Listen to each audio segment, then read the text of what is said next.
హైదరాబాద్ లో 22A జాబితా పేరుతో ప్రజలను తీవ్ర ఇబ్బందులకు గురిచేస్తున్నారని బీఆర్ఎస్ నేత రాగిడి లక్ష్మారెడ్డి ఆరోపించారు. ప్రపంచవ్యాప్తంగా పెట్టుబడులకు విశ్వసనీయమైన నగరంగా హైదరాబాద్ గుర్తింపు పొందిందని, అయితే కాంగ్రెస్ ప్రభుత్వం తీసుకుంటున్న నిర్ణయాల వల్ల హైదరాబాద్ రియల్ ఎస్టేట్ రంగంపై తీవ్ర ప్రభావం పడుతుందని లక్ష్మారెడ్డి విమర్శించారు. 22A జాబితాలో ఏ భూములను చేర్చాలి, ఏ భూములను చేర్చకూడదన్న దానిపై ప్రభుత్వం స్పష్టమైన నిబంధనల ప్రకారం వ్యవహరించాలని ఆయన డిమాండ్ చేశారు. ప్రభుత్వ భూములు, చెరువులు, బఫర్ జోన్లు, దేవాదాయ భూములు వంటి నిర్దిష్ట కేటగిరీలకు చెందిన భూములను నిబంధనల ప్రకారం గుర్తించడం సమంజసమేనని, కానీ అనుమతులతో అభివృద్ధి చెందిన కాలనీలు, ఫ్లాట్లు, ప్రైవేట్ ఆస్తులను విచక్షణారహితంగా 22Aలో చేర్చడం వల్ల సామాన్య ప్రజలు నష్టపోతున్నారని అన్నారు. మీకు ఒక విషయం తెలియదేమో, మీ పార్టీ వాళ్ళు ఎక్కడ పడితే అక్కడ 22Aలో పెట్టాలా పెడతారు. వాళ్ళ డబ్బులు వాళ్ళ ముడితే తీసేస్తారు. ఆఫీసర్లను గుప్పిట్లో పెట్టుకున్నారు. మరి ఎవరు పోయి కలెక్టర్లు ఏమన్నా సార్ ఇట్లుందంటే కలెక్టర్ టైం ఇవ్వడు, సామాన్యుడు పోతే ఇవ్వడు, మేము పోయినా ఇవ్వడు. కరెక్ట్ ఆన్సర్ ఉండదు, నేనేం చేయాలి అంటాడు. మళ్ళీ పోయి వీళ్ళకి పైసలు ముట్టిన తర్వాత 22Aలో తీసేస్తున్నారు. ఇలా అన్యాయమైన పరిస్థితి ఏంటంటే, హైదరాబాద్ లో ఇల్లు కట్టుకొని 20,000 నుంచి ఉండాలని కూడా 22Aలో పెట్టారు. 22Aలో ఎవరు పెట్టాలి బాబు?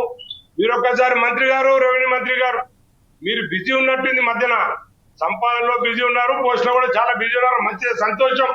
మీరు ఒక పని చేయండి, ఒక టీం వేయండి. మీరు ఒక టీం వేసి 22A రూల్స్ ఏమున్నాయి, దేన్ని 22Aలో పెట్టాలి, గవర్నమెంట్ ల్యాండ్ 22Aలో పెట్టాలి. మీరు చెరువు ఉంటే చిక్కంలో ఉంటే చెరువు ఉంటే చిక్కం అలాంటి దాన్ని పెట్టాలి, బఫర్ జోన్ పెట్టాలి, టెంపుల్ ల్యాండ్స్ ఉంటే పెట్టాలి.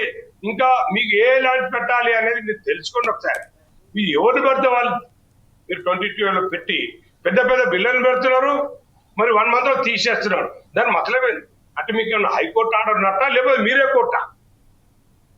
రెవెన్యూ మంత్రి గారు, మరి మీ లీడరు, మీ కార్యకర్త మీ పేర్లు చెప్పుకుంటూ మరి ఏదైతే గవర్నమెంట్ ల్యాండ్ ఉందో బండ్లగూడలో అవన్నీ డాక్యుమెంట్ కూడా ప్రొడ్యూస్ చేస్తాను నేను. బండ్లగూడలో సర్వే నంబర్ 36/5 అక్కడ 10 ఎకరాలు గవర్నమెంట్ ల్యాండ్ ని మరి రాచకొండ కనకయ్య అని చెప్పి వేకు ఒక సర్టిఫికేట్ తీసుకొని ఆయన ఫ్రీడమ్ ఫండర్ అని చెప్పి సర్టిఫికేట్ తీసుకుంటే ఎట్లా పర్మిషన్ ఇస్తారని మీరు ఎట్లా కన్స్ట్రక్షన్ చేయనిస్తారు? ఇవాళ 22Aలో ఉంది, ఇవాళ కూడా గవర్నమెంట్ ల్యాండ్ ఉంది. కలెక్టర్ అడిగితే కలెక్టర్ రాసిచ్చింది, నిజంగానే రాచకొండ కనకయ్య అంటే ఆయన ఫ్రీడమ్ ఫండర్ కాదు, ఇది ఫేక్ డాక్యుమెంట్ అని రాసిచ్చింది. రాసిచ్చి 2 నెలలైంది. మీరు ఏం యాక్షన్ తీసుకున్నారు? ఎందుకు తీసుకోరు అంటే మీ కార్యకర్తలు, మీ నాయకులు మీ చుట్టూ భజనాలు చేసుకుంటూ మీకు ఇచ్చేది ఇచ్చుకుంటే మీరు గవర్నమెంట్ ల్యాండ్ అంతా కూడా కాజేస్తారని చెప్పి నేను ప్రశ్నిస్తున్నా.